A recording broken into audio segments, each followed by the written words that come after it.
Hey, what's up, you guys? I'm Mr. Flugum. Welcome to this week's edition of Distance Learning for Physical Science. Okay, this lesson is for Wednesday, May 20th, and we're going to be talking about this: electric power, home electricity, and AC versus DC current. Just to get things started off on kind of a lighter note, you guys, I don't know if you've heard this one before, but did you ever hear about the one about the cucumber that couldn't make up its mind? Yeah, he was always in a pickle. So anyways, let's go ahead and get started, okay? Here is kind of the first thing, you guys, when we talk about electric power. I want to take you back to a lesson that's probably, I don't know, we did this probably 3 weeks ago. We've been doing this that long. Power is the rate at which energy is being changed, right? We're basically measuring how fast we're changing one kind of energy into another form of energy, right? So we apply that directly to electrical power, the rate at which electricity, is being changed into another form of energy, right? And so this basically what we're doing here is we're taking a measurement and saying, okay, how fast is the electricity being changed into light by your light bulb? Or how fast is your oven changing electricity into heat? And so on. Apply that to almost any electrical appliance that we have. Okay, now electric power is actually really easy to find. Okay, it's right here, right? Amps times volts. And of course the units for power are watts. Okay, so to put it simply, you guys, watts power equals amps times volts. By the way, see the stuff here that's underlined? Anything that's underlined in this PowerPoint you should put in your notes. Got it? So electric power, right? Okay, power is amps times volts. It means watts equals amps times volts. All right, here we go. Next one, how do we find this? So we got this circle thing here, and we've used this before, right? We've used stuff like this before. So I want you to put this in your notes. Watts is on top, and then we've got amps and volts here on the bottom.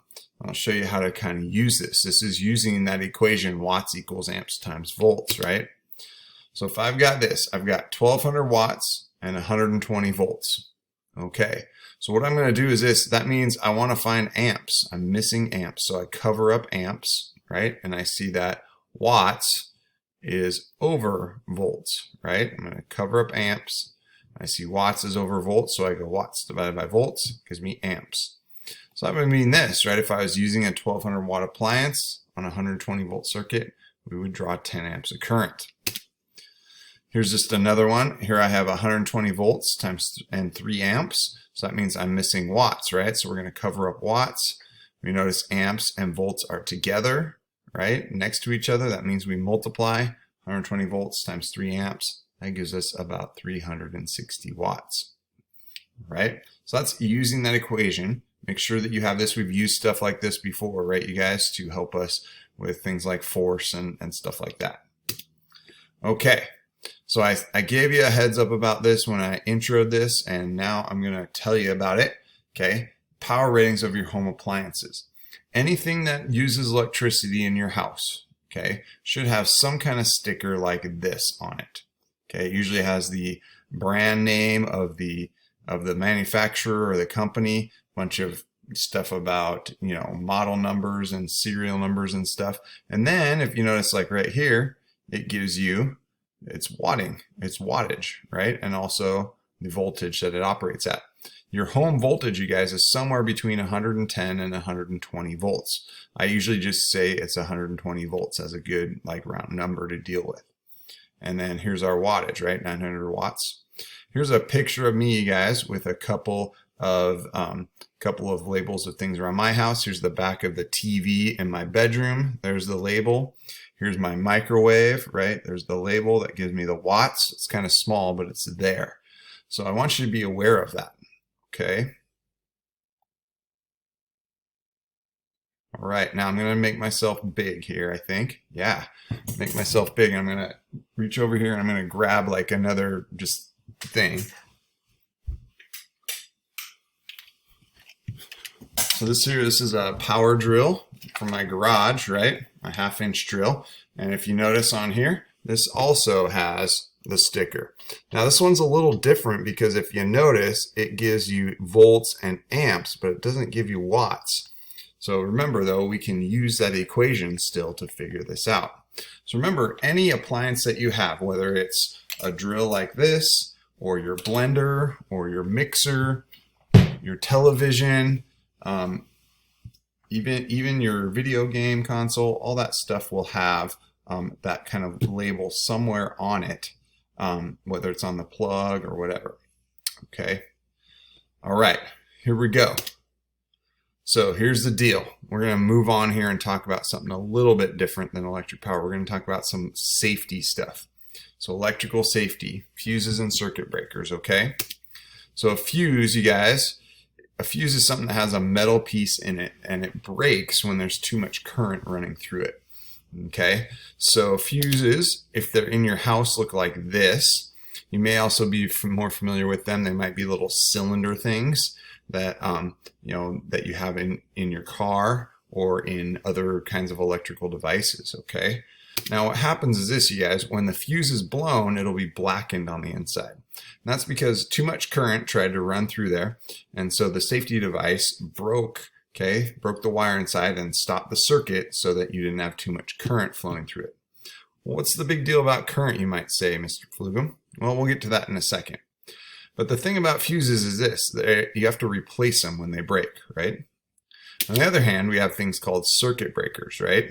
So a circuit breaker has a metal piece in it that bends when there's too much current running through it, okay? Here's a picture of like an example of a circuit box that might be in a house or something. And these are all circuit breakers right here running up and down. Okay, they control all the different circuits in your house, okay? Now, the deal is this, you guys. I don't know where I'm going to put myself here. Here, I'll put it over here. Both of these are meant to prevent overheating of wires and electrical devices due to too much current. So what happens is this, if you've got too much current flowing through a wire, then you might have a fire, okay? So here's an example of an electrical fire here, right? Where these wires are flowing through and they have too much current, which means they get hot. And when they're hot next to this flammable wood here, okay, that could cause a fire. You know, this too much current could be from a variety of things. Could be a short in the wires, right, where they are grounded somewhere they shouldn't be, or it could be that there's just too many appliances being used on the circuit, okay? But the purpose of both of these safety devices is to prevent that, because that's bad, right? Okay, let's talk a little bit about some stuff here.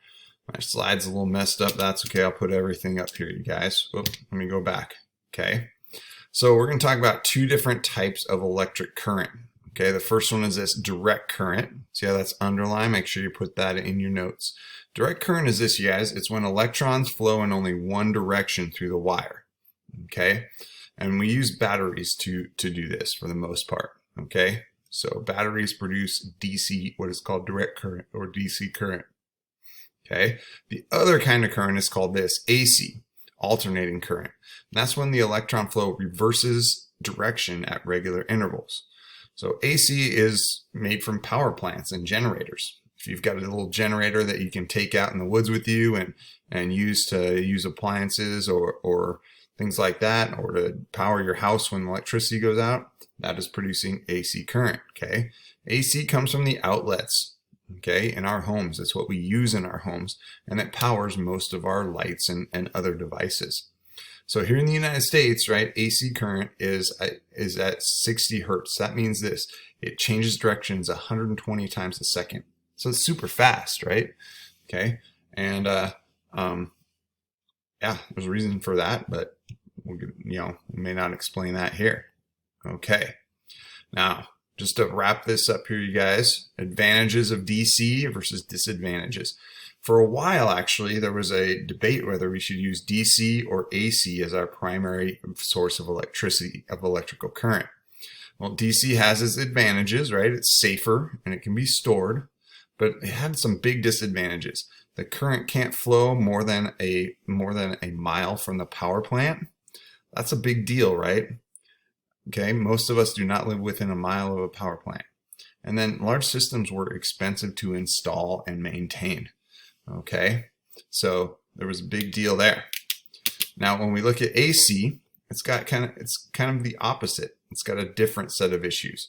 The advantage of AC is this: we can transfer it over long distances. Power we use can come from hundreds of miles away. In fact, the power that we use can come from different states even, and often Oregon has a surplus of power, and we send our power to different states where they need it.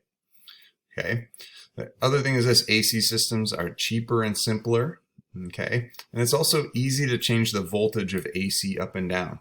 Okay, so we can make high voltage power to transfer it through power lines long distances, and then we can step it down easily to use in our homes. The disadvantages of this: it's not as safe, and we can't store it, right? In fact, if we want to store it, we have to change it to DC power. That's why we use these charger blocks, right? I put them here on purpose so that you can understand that when you plug this in and then you plug your device into them to charge, your phone, your tablet, or whatever, okay, this device here, this charger block, is changing that AC current from your wall into a DC current so that you can charge the battery in your device. Now, ultimately, what happened is this, you guys: we decided this kind of in the late 1890s, okay, over 120 years ago. We decided, hey, the advantages of AC power outweigh its disadvantages. And the biggest thing was this: it's cheaper, and we could transmit the power over a long distance. So we ended up using AC power as our primary source. Now, I covered a lot in the last, 11 minutes or so, you guys, but I hope you took some notes, okay? And then the assignment is going to be this: it's going to go over electric power. I'm going to ask you to look around your house and do some stuff. I'm also going to ask you to look around your house and figure out where the safety devices in your house are, and if you have circuit breakers or fuses. And then there'll be a couple of questions about AC and DC power. Okay. Well, thanks for tuning in, you guys. Hope you have a great day, and hopefully we'll see you again sometime. Bye-bye.